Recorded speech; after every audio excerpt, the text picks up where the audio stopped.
దైవజనులు రెవరెండ్ ఎన్ క్రీస్తుదాసు గారు మరియు బ్రదర్ ఎన్ ఎలీషా గారిని దేవుడు బహుబలంగా వాడుకొంచున్నారు. వీరి సేవా పరిచర్యలు వేలాది మంది రోగులను దేవుడు స్వస్థపరచుచున్నారు. మా ఆరాధన సమయములు ప్రతి ఆదివారము ఉదయం 9 గంటల నుండి 12 గంటల వరకు మరియు ప్రతి శుక్రవారము ఉదయం 9 గంటల నుండి 1 గంట వరకు స్వస్థతశాల మెస్సయ్య మహిమ మందిరంలో మల్లిపూడి నందు నిర్వహించబడును. మరియు బెరాకా స్వస్థతశాల జుత్తిగ నందు ప్రతి మంగళవారము ఉదయం 10 గంటల నుండి.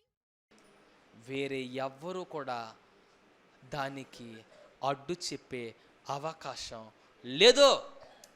ఈరోజు ఎవరు సహాయం చేయాలి? మనకి ఆయన సహాయం చేయాలంటే మనం చేయవలసిన పని ఏంటి? డివోషన్ చేయాలి, దేవునితో సమయాన్ని గడపగలగాలి. పదండి రెండో విషయాన్ని చూద్దాము. 2వ దినవృత్తాంతాల గ్రంథము 15వ అధ్యాయం అండి. 2వ వచనం చదువుతున్నాను, ఒకసారి చూడండి. ఆశ యోధా వారులారా, బెన్యమీను వారులారా, మీ అందరూ నా మాట వినుడి. మీరు యెహోవా పక్షపు వారైన ఎడల ఆయన మీ పక్షమును నుండును. మీరు ఆయన యొద్ద విచారణ చేసిన ఎడల ఆయన మీకు ప్రత్యక్షమగును. మీరు ఆయన విసర్జించిన ఎడల ఆయన మిమ్మును విసర్జించును. అలాగే 7వ వచనం కూడా చదువుతానండి. కాగా మీరు బలహీనులు కాక ధైర్యము వహించుడి, మీ కార్యము సఫలమగును. యావండి 12వ వచనంలో కూడా చదువుతాను, ఒకసారి చూడండి. తాము తీసుకుని వచ్చిన కొల్ల సొమ్ములో నుండి ఆ దినమున 700 ఎద్దులను 7,000 గొర్రెలను యెహోవాకు బలులుగా అర్పించి పూర్ణ హృదయముతోనూ పూర్ణ ఆత్మతోనూ తమ పితరుల దేవుడైన యెహోవా యొద్ద తాము విచారణ చేయుదుమనియు, పిన్నలేమి పెద్దలేమి పురుషులు కానీ స్త్రీలే కానీ ఇశ్రాయేలు దేవుడైన యెహోవా యొద్ద విచారణ చేయని వారందరికీ మరణము విధించుదననియు నిష్కర్షం చేసుకొనిరి. ఏవండి ఒకసారి ఇక్కడ ఆగుదాము. ఇక్కడ వాళ్ళు చేసిన పని ఏంటంటే, అయ్యా మీరు దేవుని బట్టి బలాన్ని పొందండి, మీరు దేవుని బట్టి శక్తిని పొందండి, మీరు పూర్ణ హృదయముతో దేవుణ్ణి వెంబడించండి, మీరు పూర్ణాత్మతో దేవుణ్ణి ఆరాధించండి. అంత మాత్రమే కాదు, మీరు చేయాల్సిన వేరొక పని ఏంటంటే అని మాట్లాడుతూ అక్కడ అంటాడు, ఎవడైనా దేవుని యొద్ద విచారం చేయకుండా ఏదైనా ఒక పని చేస్తే వాడు మరణానికి పాత్రుడు అని రాశాడు. అంటే వీళ్ళు ఒక నిర్ణయం తీసుకున్నారు, మనము ఏదైనా పని చేసినప్పుడు ఏం చేయాలంటే దేవుని యొద్ద మొదట విచారం చేయాలి. దేవుని చిత్తం ఏంటో, దేవుని ఉద్దేశం ఏంటో తెలుసుకొని మనం ముందుకు వెళ్ళాలి. We want to know the direction of God, what His will, what His duty in our life. ఆయన చిత్తం ఏంటో, ఆయన ప్రణాళిక ఏంటో, ఆయన పని ఏంటో మనము తెలుసుకొని ముందుకెళ్ళాలి. ఎందుకు ఆ మాట మాట్లాడుతున్నాడు అంటే, దేవుని ఉద్దేశం అనేది లేకుండా మనం ఎన్ని ప్రయత్నాలు చేసినా అది సఫలమయ్యే అవకాశం లేదు, అది సఫలమయ్యే అవకాశం లేదు. ఏమండి, ఒక రోజున ఒక దైవజనుడితో దేవుడు మాట్లాడుతూ ఉన్నాడు. అయ్యా నువ్వు ఈ పని చేయి అన్నాడు. ఏంటా పని? అయ్యా నేను నిన్ను ఒక సంస్థకు అధికారిగా చేస్తున్నాను, నీవు ఒక సంస్థను స్థాపించు, ఒక మిషన్ని స్థాపించు అన్నాడు ఈయనతోటి దేవుడు. ఈయన చాలా ఆలోచించాడు. అయ్యా నిజమే, నువ్వు చెప్పిన మాట చాలా సంతోషంగా ఉంది, మిషన్ను స్థాపించడం అంటే నాకు సంతోషమే, ఒక పెద్ద సంస్థానాన్ని స్థాపించడం అంటే నాకు సంతోషమే. కాకపోతే నాకున్న అడ్డంకి ఏంటంటే, నాకు ఆ మిషన్ని స్థాపించడానికి కావాల్సిన డబ్బు నా దగ్గర లేదు, దాన్ని ముందుకు తీసుకెళ్ళడానికి కావాల్సిన సామర్థ్యము నా దగ్గర లేదు, దానిని ఎలా నడిపించాలో దానికి కావాల్సిన తెలివితేటలు నా దగ్గర లేవు. ఇప్పుడు ఈ మిషన్ని నడిపించడానికి చాలామంది దొరలు ఉన్నారు, చాలామంది గొప్ప గొప్పలు ఉన్నారు, చాలామంది ఐశ్వర్యం కలిగిన వాళ్ళు ఉన్నారు, ఎన్నో మిషన్ని ముందుకు నడిపిస్తున్న వ్యక్తులు చాలామంది ఉన్నారు. నీవు నన్ను వదిలేసి వెళ్ళి వాళ్ళతో మాట్లాడు అన్నాడు ఈయనతోటి. ఈయన అంటున్నాడు దేవుడితోటి. ఇప్పుడు దేవుడు ఈయనతో మాట్లాడుతున్నాడు, లేదు లేదు వాళ్ళందరూ కూడా ఇవన్నీ చేస్తున్న మాట నిజమే, కానీ వాళ్ళు నా చిత్తమేంటో కనిపెట్టరు, వాళ్ళ సొంత ఇష్టం ప్రకారంగా చేసుకెళ్ళిపోతారు. కానీ నువ్వు మాత్రం నా చిత్తమేంటో నీవు కనిపెట్టి తెలుసుకునేవాడవు కాబట్టి ఈరోజు నీకు ఈ పని చెప్తున్నాను, నువ్వు చెయ్యి. నీకు సామర్థ్యం లేని మాట నిజమే, శక్తి లేని మాట నిజమే, బలము లేని మాట నిజమే, నీవు ఎందుకు కూడా విలువ లేని వాడిగా ఉన్నమాట నిజమే, కానీ నీవు నా మీద ఆనుకొని ముందుకు వెళ్ళు. హల్లెలూయా. దేవుడు ఆ రోజు నా మాట చెప్పాడు. ఆయన బలాన్ని పొందుకొని దేవుని మాట చొప్పున ముందుకు వెళ్ళిపోయాడండి. ఈయన ఎవరో కాదు, బైబిల్ మిషన్ వ్యవస్థాపకులు దేవదాసయ్య గారు. ఈ రోజున ఆ ఒక్క వ్యక్తిగా కొద్ది ప్రాంతాల్లో స్థాపించబడిన పరిచర్య అనేక ప్రాంతాలకు విస్తరించి ఎన్నో లక్షల మంది సభ్యులను సేవకులను కలిగి ముందు కొనసాగగలుగుతుందంటే ఆయన ఎవరి వైపు చూశాడు అంటే దేవుని వైపు చూశాడు. అందుకనే ఎక్కడ చూసినా ఒక మాట రాస్తారు, ఆయన మీతో చెప్పునది చెయ్యండి. హల్లెలూయా. ఎవరు చెప్పింది చెయ్యాలి? కానీ కొద్దిసార్లు దేవుడు చెప్పింది చేయండి కష్టమే. దేవుడు చెప్పింది చెయ్యాలంటే చాలా కష్టమే. ఆయన అన్నాడు, మీ దేశంలో వేరే వాటికి స్థానం ఉండడానికి వీలేదు, మీ హృదయాల్లో వేరే వాటికి స్థానం ఉండడానికి వీలేదు. నాకంటే మొదటి ప్రాముఖ్యత మీరు వేరే వాటికి ఇవ్వడానికి వీలేదు. ఎవడూ కూడా ఇద్దరు యజమానులకి దాసుడుగా ఉండే అవకాశం లేదు. ఒకవేళ అలాగున చేద్దామనుకుంటే ఒకడి పక్షాన మంచి మాట్లాడి ఇంకొక పక్షాన చెడు మాట్లాడే అవకాశం ఉంది. కాబట్టి మీరు ధనానికిని దేవునికిని దాసులుగా ఉండడానికి అవకాశం లేదు. అయితే అటైనా ఉండండి, లేదంటే ఇటువైపు అయినా ఉండండి. రెండు చేద్దాం అనుకుంటే కుదిరే అవకాశం లేదు, కుదిరే అవకాశం లేదు. నీవు దేవుణ్ణి పూర్ణ మనసుతో ఆరాధించాలనుకుంటున్నావా? వెంబడించాలనుకుంటున్నావా? పూర్తిగా ఆయన అనుసరించుకుంటున్నావా? అయితే ఆయన మీద ఆధారపడి ఆయన చెప్పింది మాత్రం చేయి. హల్లెలూయా. చాలామంది ఏదైనా చేయగలం. ఉదయాన్నే లేచి ఎంత దూరమైనా ఎవరి కోసమైనా పరిగెత్తుకుంటూ వెళ్ళిపోయి కష్టపడి వాళ్ళకి సహాయం చేయగలం. మన పనిలో మనం నిమగ్నం అయిపోయి రోజంతా పని చేయగలం. కానీ దేవుడు చెప్పింది చేయడానికి మాత్రం చాలా సందర్భాల్లో మనకు మనసు రాదు. చాలా కష్టంగా ఉంటుంది ఆ పని, చాలా కష్టంగా ఉంటుంది ఆ పని. దేవుడు అన్నాడు, అదే అబ్రహాంతో దేవుడు చెప్పిన మాట అది, అబ్రహమా నీకు పని చెప్తాను చేస్తావా అన్నాడు. చెప్పు దాంట్లో ఏముంది, చాలా పనులు చేశాను కదా, ఈ పని కూడా చేసేస్తాను అన్నాడు. ఇప్పుడు అబ్రహాం అన్నాడు, దేవుడు ఏం లేదయ్యా, నువ్వు ఒక చిన్న పని చేయి. ఏంటి ప్రభువా? నీకు ఒక అబ్బాయి ఉన్నాడు కదా, వాడిని తీసుకొచ్చి ఆ కొండ మీద నాకు బలర్పించేసే. యావండి, చాలా సంవత్సరాల తర్వాత పుట్టినటువంటి ఈ బిడ్డను తీసుకొచ్చి దేవుడు బలిచ్చేయమన్నాడు. అసలు దేవుడికి మనసు ఉందంటారా? హల్లెలూయా. ఆయన బిడ్డను బలిచ్చేయమంటే వెంటనే వెళ్ళి బలిచ్చేసాడండి. వెంటనే వెనక్కి తిరగలేదు. అక్కడ దాకా వెళ్ళిన దేవుడు చూశాడు, లేదు నువ్వు చేస్తావా లేదా అని నిన్ను పరీక్షించానే కానీ ఆ పిల్లడితో నాకేం పని ఉందయ్యా, నువ్వు వాడిని బలిచ్చేస్తే నాకేమొస్తుంది? ఏమీ రాదు. కానీ నువ్వు విధేయుడుగా ఉన్నావా లేదా, నేను చెప్పింది చేస్తావా లేదా, నాకంటే నీకు నేనే ఎక్కువ, నాకంటే ఇంకా వేరే ఏవైనా ఎక్కువగా ఉన్నాయా చూద్దామనే చిన్న పరీక్ష పెట్టానయ్యా. నువ్వు పరీక్షలో నగ్గావు కాబట్టి ఇదిగో ఈ బహుమానం తీసుకో. హల్లెలూయా. హల్లెలూయా.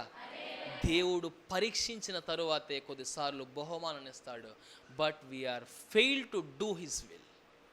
మనం చాలా సందర్భాల్లో ఆయన చిత్తాన్ని చేయడానికి ఇష్టపడం. ఆయన చిత్తం చేయడం చాలా కష్టంగా ఉంటుంది, అది చాలా ఇబ్బందిగా ఉంటుంది. కానీ నిజమైనటువంటి దీవెన అక్కడే ఉంది, విధేయత. నిజమైన ఆశీర్వాదం అక్కడే ఉంది, విధేయత. ఎక్కడెక్కడో ఎవరి దగ్గరో మనం చాలా విధేయతగా ఉంటాం, కానీ దేవుని దగ్గర మనకు ఆ విధేయత ఉండదు. నిజానికి ఎక్కడెక్కడో చాలా విధేయతగా వెళ్ళిపోతూ ఉంటాం, కానీ మన మందిరంలో విధేయతగా ఉండడానికి మనసులో చాలామందికి. రండి కొంచెం తొందరగా అంటే ఇంకా ఆలస్యం అవుతూ ఉంటుంది. కొంచెం తొందరగా రండి అంటే అసలు చాలా ఆలస్యం అవుతూ ఉంటుంది. ఏది విధేయత? ఎక్కడో కాదు విధేయత చూపించవలసింది, ఈ కొద్ది విషయాల్లోనే కొద్దిసార్లు మనం చూపించగలగాలి. హల్లెలూయా. యావండి, దేవుని ఎడల భక్తి కలిగిన వారి విషయంలో మనం కూడా కొద్దిసార్లు విధేయత చూపించవలసిన వారమై ఉన్నాం. నిజమే, కొన్ని పరిస్థితులు మనకు నచ్చో, వ్యక్తిత్వాలు మనకు నచ్చో.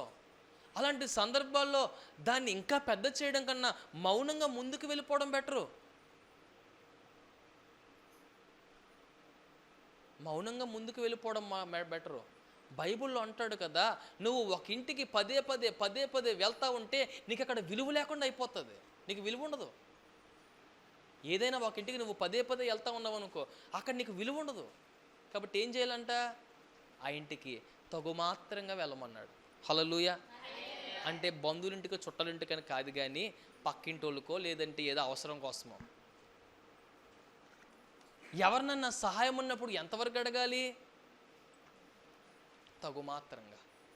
పదే సహాయం అడిగినా కానీ వాళ్ళ దగ్గర లోకువైపోతాం, మనకి సెల్ఫ్ రెస్పెక్ట్ తగ్గిపోతుంది. ఏవండి, ఇప్పుడు ఈ విషయంలో కూడా ఈయన వీళ్ళందరూ ఒక ఒప్పందం చేసుకున్నారు, మనం దేవుని దగ్గర విచారణ చేద్దాం, దేవుడు చెప్పిందే చేద్దామని. ఇప్పుడు మరలా పదండి. మొదటిది డివోషన్, రెండవది డైరెక్షన్, మూడవది డెడికేషన్. మొదటిది దేవునితో గడిపేటటువంటి సమయము. ఆ సమయాన్ని గడిపినప్పుడు దేవుడు మార్గాన్ని చూపిస్తాడు. ఈ మార్గాన్ని కనుక మనము అనుసరించాలంటే, ఈ మార్గములో మనం నడవాలంటే మనకు కావలసిన ఒక లక్షణం ఉంది, అది డెడికేషన్, సమర్పణ. యావండి, ఇప్పటి వరకు బాగానే ఉంది జీవితం, ఇప్పటి వరకు బాగానే ఉంది, ఆశా గారికి ఏమాత్రం డోకా లేదు. ఇప్పుడు ఏం జరిగిందో చూద్దాం పదండి. ఈ చివరి విషయాన్ని 2వ దినవృత్తాంతాల గ్రంథము 16వ అధ్యాయం అండి. 16వ అధ్యాయము మొదటి వచనాన్ని చదువుతున్నాను, ఒకసారి చూడండి. ఆశా ఏలుబడి యందు 36వ సంవత్సరమున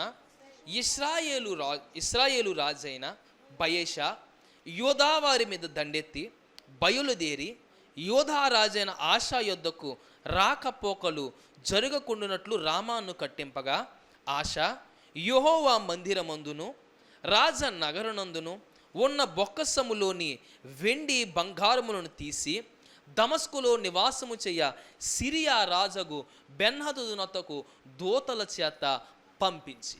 ఒక్క క్షణం ఇక్కడ ఆగుదామండి. ఇప్పుడు మొదట్లో ఒక ఆయన యుద్ధానికి వచ్చాడు. యుద్ధానికి వచ్చినప్పుడు ఏ రాజు దగ్గరికి కానీ, ఏ రాణిగారి దగ్గరికి కానీ, ఏ సైనికుడి దగ్గరికి కానీ వెళ్ళలేదు. దేవుని దగ్గరికి వెళ్ళి సహాయం అడిగాడు, విజయాన్ని పొందాడు. వాళ్ళొక నియమం చేసుకున్నారు, దేవా నేను ఏమైనా మరలా నేను నీ దగ్గర విచారణ చేయకుండా మేము ఎటువంటి కార్యకలాపాలకి చోటివ్వము. హల్లెలూయా. ఎప్పుడైతే మనము దేవుని దగ్గర నియమం చేసుకుంటామో, అందుకనే బైబిల్లో అంటాడు, మీలో ఎవరైనా దయచేసి మొక్కుబడి చేసుకోవద్దు, చేసుకుంటే దాన్ని తీర్చకుండా ఉండొద్దు. మనం చాలా మట్టు ఇచ్చేస్తాం, దేవుడు నాకు ఇది సహాయం చేస్తే అది సహాయం చేస్తే అలాగా ఇలాగా అని సంతోషంగా చాలా మాట్లాడుతాం. నిజంగా అవి నెరవేర్పులో ఉన్నాయా? ఎంతవరకు నెరవేర్చగలిగాం? ఒకసారి ఆలోచన చేయండి. ఇప్పుడు వీళ్ళు కూడా దేవుడి దగ్గర ఒక నిర్ణయాన్ని తీసుకున్నారు. ఏంటంటే, మనకి ఏదైనా సమస్య వచ్చినప్పుడు, ఇబ్బంది వచ్చినప్పుడు ప్రతి విషయంలో దేవుని దగ్గర విచారణ చేసి దేవుణ్ణి అడిగి తర్వాత ముందుకెళ్దాం. ఏవండి, తర్వాత ముందుకెళ్దాం అని వీళ్ళందరూ నిర్ణయించుకున్నారు. ఇప్పుడు దేవుడు మామూలుడు కాదు కదా. హృదయాంతరంగాల్ని ఎరిగినటువంటి దేవునికి, ఏం జరగబోతుందో తెలిసినటువంటి దేవునికి కొద్దిసార్లు మనం నిర్ణయం తీసుకున్న తరువాత దాంట్లో నిలబడతామా లేదా, అలాగే ఉంటామా పడిపోతామా చూద్దామని ఆయన కావాలని కొన్ని పరిస్థితులు మన జీవితంలోకి తీసుకొస్తాడు. ఆయన ఒక మాట చెప్పాడంటే దాని వెనకాల ఖచ్చితంగా ఏదో ఒక అర్థం ఉంటుంది, దాని వెనకాల ఏదో ఒక ఉద్దేశం ఉంటుంది, దాని వెనకాల ఏదో ఒక ప్రణాళిక ఉంటుంది. నీవు ఆ స్థితిలో నిలబడితే, నీవు ఆ సమయంలో జాగ్రత్తగా ఉంటే, నీవు ఆ సమయంలో జాగ్రత్తగా వెంబడిస్తే అని ఆయన కొద్దిసార్లు కనిపెడతా ఉంటాడు. ఇప్పుడు వీళ్ళు నిర్ణయం తీసుకున్నారు దేవుడి దగ్గర, దేవా ఇప్పుడు మనం ఒక నిర్ణయం తీసుకున్నాం. ఏంటి ఆ నిర్ణయం? యావండి ఇప్పటి వరకు ఆదివారం నేను మానేశాను, ఫంక్షన్ ఉంటే పిల్లలు ఉంటే వెళ్ళిపోయాను, కానీ ఇక్కడ నుంచి నేను వెళ్ళనండి, ఏమైనా సరే ఇక్కడే ఉంటాను అని నిర్ణయం తీసుకున్నావు అనుకో, మరలా వారం దేవుడు ఏదో పెళ్లి రప్పెత్తాడు. ఇప్పుడు తెలుస్తుంది నిర్ణయానికి నిలబడతామా లేదా. లేదండి నేను ఇంకా వేరే స్థలాలకు వెళ్ళనండి. ప్రార్థన చేసే దైవజనులు, ప్రార్థన చేసే మందిరం, ప్రార్థన చేసే స్థలం మనకుండి ఇబ్బంది వచ్చినా కష్టం వచ్చినా వచ్చేది మనమైనప్పుడు ఎందుకు పరిగెడతాం అని ఒక నిర్ణయం తీసుకున్నావా? అయితే ఏదో ఒక విధంగా ఏదో ఒక పరిస్థితిని దేవుడు అనుమతిస్తాడు. అయితే మనం చేయాల్సిందల్లా ఏంటంటే ఆ సందర్భంలో నిలబడగలగాలి. హల్లెలూయా, హల్లెలూయా. యావండి కొద్దిసార్లు చాలామంది అద్భుతంగా మందిరంలోకి వస్తూ ఉంటారు, చాలా చక్కగా అన్నింటిలో ఏకీభవిస్తూ ఉంటారు, కానీ కొన్ని విషయాల్లో ఇంకా వెనకబడే ఉంటారు, చాలా విషయాల్లో వెనకబడే ఉంటారు. నీవు అన్ని విషయాల్లోనూ బాగానే ఉన్నావు, కానీ ఆ ఒక్క విషయంలో ఎందుకని ఇంకా వెనకబడి ఉన్నావు? ఏమన్నా అది ఏదైనా కావచ్చు. ఈ రోజున ఒక ప్రశ్న, మీరు అన్ని విషయాల్లో బాగానే ఉన్నారు, కానీ ఎందుకని ఆ ఒక్క విషయంలో వెనకబడిపోతా ఉన్నారు? అది ఏదైనా కావచ్చు. అయితే ఇప్పుడు నేను నిర్ణయం తీసుకున్నాడు, దేవుడు చూస్తూ ఉన్నాడు. అవునా, నిర్ణయం బాగా తీసుకున్నారు, కానీ నిలబడతారా లేదా చూద్దాం. మొన్న ఒక సహోదరుడు ఒక ఆయన ఈయన మాట్లాడుతున్న, అన్నయ్య నేను ఉదయాన్నే లేవాలని 5 గంటలకే నేను అలారం పెట్టుకుంటానన్నయ్య. మంచిది తమ్ముడు, అది 5 గంటలకు మోగుతుందన్నయ్య, కట్టేస్తాను. 5:30కు మోగుతుందన్నయ్య, మళ్ళా కట్టేస్తాను. ఇలాగ అది 4-5 సార్లు 7 గంటలు అయ్యేదాకా దాన్ని కడతానే ఉంటాను. అదేంటి తమ్ముడు అలాంటప్పుడు ఆపేచ్చు కదా? లేదని లేవాలని ఆశ అయితే ఉంది, కానీ కష్టమైపోతుందని. మనం చాలాసార్లు నిర్ణయం తీసుకుంటాం, రాత్రి అయిపోయి ముందు రోజు అలారం పెడతాడంట 7 గంటలకు లేవాలని. అలారం అయితే పెడుతున్నాడు, కానీ లేవడం కష్టమైపోతూ ఉంది. మనం కూడా నిర్ణయం తీసుకుంటాం, కానీ దాని ప్రకారంగా నడవడం కొద్దిసార్లు కష్టమైపోతూ ఉంటుంది, చాలా కష్టం. అయితే ఇప్పుడు వీళ్ళు నిర్ణయం తీసుకున్నారు, ఇప్పుడు రాజు వచ్చాడు వీళ్ళ మీదకి, వచ్చి వీళ్ళకి అడ్డంగా వీళ్ళు ఆ రాజ్యం నుంచి బయటికి వెళ్ళడానికి రావడానికి అవకాశం లేకుండా వీళ్ళకి అడ్డంగా గోడలు కట్టించేశాడు.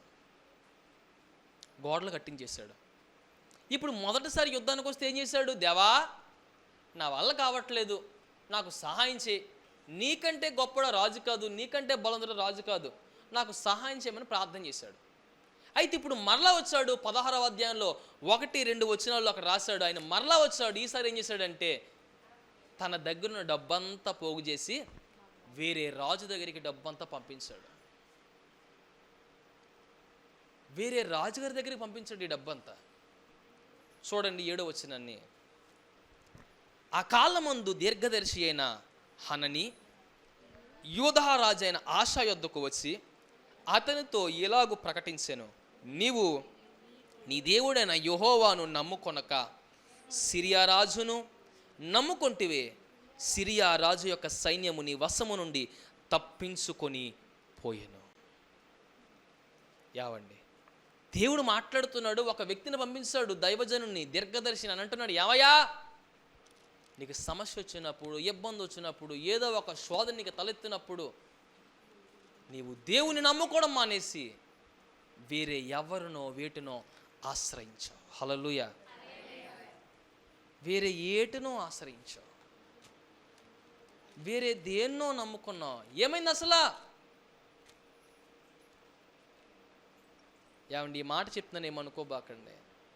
మనకి ఏదైనా ఒక సమస్య వస్తే, ఇబ్బంది వస్తే, లేకపోతే ఏదైనా మనం ఎంత ప్రయత్నాలు చేస్తున్నా కొద్దిసార్లు సఫలం కాకపోతే, అయ్యో ఇంకా దేవుడి సమయం రాలేదేమో, లేదంటే దేవుని చిత్తం కాదేమో, ఇంకా మంచిదేదో దేవుడు మన కోసం పెట్టుంచాడేమో అని ఆలోచించడం మానేసి మనం మొట్టమొదట చేసే పని ఏంటంటే మొదట ఇల్లంతా రౌండ్ వేసేస్తాం. ఎందుకో తెలుసండి, ఏ మూలనైనా వంకర ఉందా, ఎక్కడైనా లోపం ఉందా సరి ఏం చేద్దామని. ఇప్పుడు ఈయనేం చేశాడు, సమస్య వచ్చినప్పుడు అసలు అది ఎందుకు వచ్చింది దేవా, ఏం చేయమంటావు అడగడం మానేశాడు. ఎలా చేయమంటావు అడగడం మానేశాడు. యావండి డబ్బులన్నీ పట్టుకెళ్ళి వేరే ఆయన చేతిలో పెట్టాడు. ఇప్పుడు దేవుడు చూస్తున్నాడు, ఏమయ్యా నీకు సమస్య వచ్చినప్పుడు, నీకు ఇబ్బంది వచ్చినప్పుడు, నీకు అనారోగ్యం వచ్చినప్పుడు ఎందుకు వచ్చిందో నువ్వు పరీక్షించుకోవడం మానేసి, నీ దృష్టిలో లోపముందా, నీ ప్రవర్తనలో లోపముందా, నీ జీవితం సరిగ్గా లేదా, నీవు దేవుని చిత్తానుసారంగా నడవట్లేదా, అయితే దేవుని ఉద్దేశం అది కాదా, ఆలోచించడం మానేసి నువ్వు చేసిన పని ఏదో లోపముందని ఎవరి దగ్గరకు వెళ్ళావు. దేవుడు మాట్లాడుతున్నాడు, కౌంటర్ అటాక్ ఇస్తున్నాడు దేవుడు. నీవు నన్ను నమ్ముకోవడం మానేసి వేరే వాటి దగ్గరికి వెళ్ళావు. కాబట్టి అక్కడ రాస్తున్నాడు, పదండి 9వ వచనంలో మాట్లాడుతున్నాడు, తన ఎడల దయాహృదయము గలవారిని బలపరచుటకై యెహోవా కనుదృష్టి లోకమంతటా సంచారము చేయుచున్నది. ఈ విషయమందు నీవు మతి తప్పి ప్రవర్తించిదివి గనుక ఇది మొదలుకొని నీకు యుద్ధములే కలుగును. హల్లెలూయా. ఏంటండి, మొదటి 10 సంవత్సరాలు దేశంలో నెమ్మది ఉంది. నెమ్మది ఉందనుకున్నప్పుడు ఇబ్బంది వచ్చింది. దేవుడి మీద ఆధారపడ్డాడు, ఇబ్బంది తప్పించబడింది. ఇప్పుడు కూడా ఇబ్బంది వచ్చింది. ఇప్పుడు ఉన్న పరిస్థితిని బట్టి దేవుణ్ణి నమ్ముకోవడం అనేసి వేరే ఎటో పరిగెడుతున్నాడు. దేవుడు చూశాడు, ఏమయ్యా నీవు నన్ను నమ్ముకోవడం అనేసి ఎటో పరిగెత్తావు. అక్కడ రాశాడండి అద్భుతంగా 9వ వచనంలో అద్భుతమైన మాట రాశాడు, తన ఎడల దయాహృదయము గలవారిని బలపరుచుటకై యెహోవా కనుదృష్టి ప్రపంచమంతటా సంచరిస్తుంది. యెహోవా కనుదృష్టి ప్రపంచమంతటా సంచరిస్తుందంట. ఎవరి ఎడల తెలుసండి, తన ఎడల దయాహృదయము గలవారిని కనికరించడానికి, వారికి సహాయం చేయడానికి, వారి ఇబ్బందుల్లో నుంచి వారిని పైకి లేవనెత్తడానికి దేవుని దృష్టి సంచరిస్తూ ఉంది. అయితే ఇప్పుడు ఈయన ఏం చేశాడు, దేవుణ్ణి వెంబడించమానేసి వేరే ఎటో వెళ్ళాడు. ఈ రోజున మనం కూడా ఏదైనా రాగానే ఎటు పరిగెడుతున్నాం, ఎవరి దగ్గరకు పరిగెడుతూ ఉన్నాం, ఎందుకు పరిగెడుతున్నాం, కొద్దిగా ఆలోచన ఉందా, కొద్దిగా నన్ను తెలుస్తుందా, దేవుడి కంటే గొప్పదేది లేదు అని చెప్పే మనమే వేరే వాటి దగ్గరికి, వేరే వాళ్ళ దగ్గరికి పరిగెడితే దేవుని ఘనత ఏమైంది, దేవుడు గొప్పతనం ఏమైంది, దేవుడి మహిమేమైపోయింది. అంటే దేవుడు గొప్పోడు కాదే, అంటే దేవుడు శక్తిమంతుడు కాదే, ఈయన ఉత్తుతు దేవుడే. అందుకనే కదా అటు ఇటు పరిగెడుతున్నాం, అందుకనే కదా అటు ఇట్లు నమ్ముతున్నాం మనం, అందుకనే కదా ఎవరైతే చెప్తే అది చేయించేస్తున్నాం. యావండి ఒక చిన్న విషయం చెప్పి ఇంకా వాక్యాన్ని ముగించేస్తున్న సమయం అయిపో. ఇప్పుడు ఈయన తగ్గిపోయాడు, ఈయన తగ్గిపోయాడు. ఇప్పుడు ఎవరు కనపరచబడాలి? హల్లెలూయా. అదేంటి అందరూ సైలెంట్ అయిపోయారు ఏంటండి, కొంచెం కష్టంగా ఉంది కదా. అందుకని అంటారు కదా ఏంటండి, నిజాలు కొంచెం జీర్ణించుకోవడం కష్టంగా ఉంటాయని.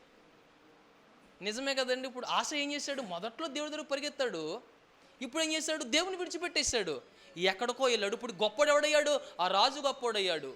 ఇప్పుడు గొప్పడెవడయ్యాడు, ఆ వ్యక్తి గొప్పోడయ్యాడు. దేవుడు ఏమైపోయాడు, అక్కడ తగ్గిపోయాడు. ఇక దేవుడికి విలువేదే. దేవుని విలువను పోగొట్టింది ఎవడు, దేవుణ్ణి ఆధారపడి దేవుని చేత ఆశీర్వదించబడినటువంటి వ్యక్తి. ఈరోజున అంటున్నాడు దేవుడు, దయా దృష్టి కలిగి ఆయన యందు కనికరము కలిగిన వారి మీద ఆయన దృష్టి ఎల్లప్పుడూ ఉంది, సంచరిస్తూ ఉంది. ఆయన గమనిస్తూనే ఉన్నాడు, ఆయన గమనిస్తూనే ఉన్నాడు. కాబట్టి యావండి చివరి వచ్చిన చదివి వాక్యాన్ని ముగించేస్తాను. చూడండి ఒకసారి. ఆశ తన ఏలుబడి యందు 39వ సంవత్సరమున పాదములలో జబ్బు పుట్టి తాను బహు బాధపడినను దాని విషయములో అతడు యెహోవా యొద్ద విచారణ చేయక వైద్యులను పట్టుకొనగా. యావండి ఈయనకు ఒక వ్యాధి కలిగితే ఆ వ్యాధిని బట్టి వైద్యులను అందరినీ నమ్ముకున్నాడు. అది ఎందుకు వచ్చిందో, ఎలా వచ్చిందో, సమస్య ఏంటో దేవుని దగ్గర అడగడం మర్చిపోయాడు, దేవుణ్ణి బ్రతిమలాడడం మర్చిపోయాడు. చివరికి అదే వ్యాధితో చనిపోయాడు.